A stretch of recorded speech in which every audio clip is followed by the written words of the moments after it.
janeiro, fevereiro, março, abril, maio,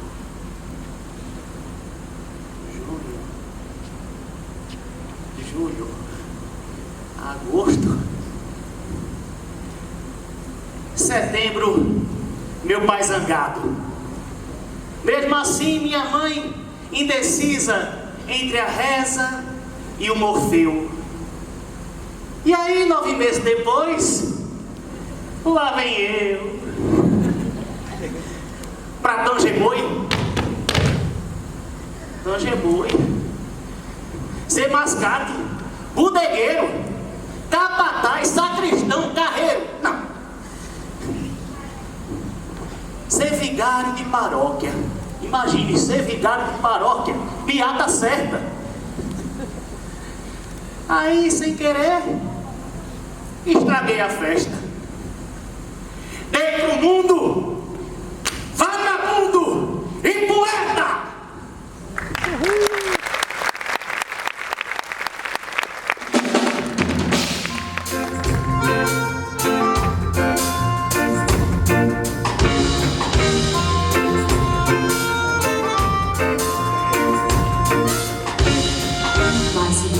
Que a gente pode ver uma estrela cadente nos olhos de alguém. É que alguma coisa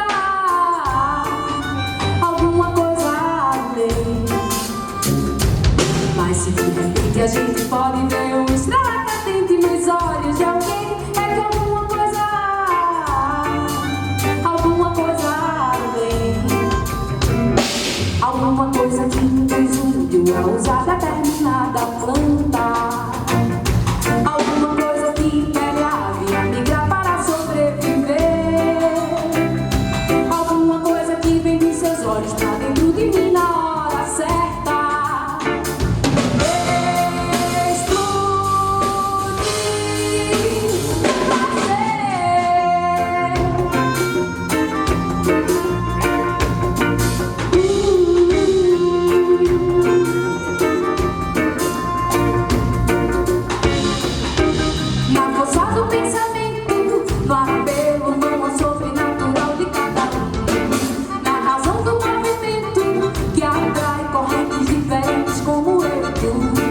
Natureza sonhadora, assim não vou a tua providência me guiar. A consciência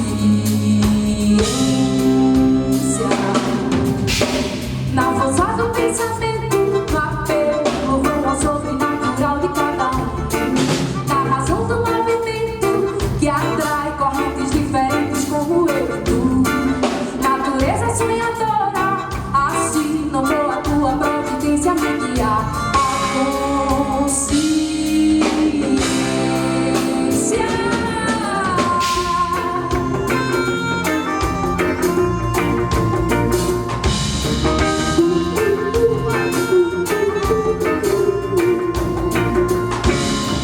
Mas se de repente a gente pode ver uma estrela cadente nos olhos de alguém, é que alguma coisa além. Mas se de repente a gente pode ver uma estrela cadente nos olhos de alguém, é que alguma coisa além. Alguma coisa que nos uniu a usar determinada planta.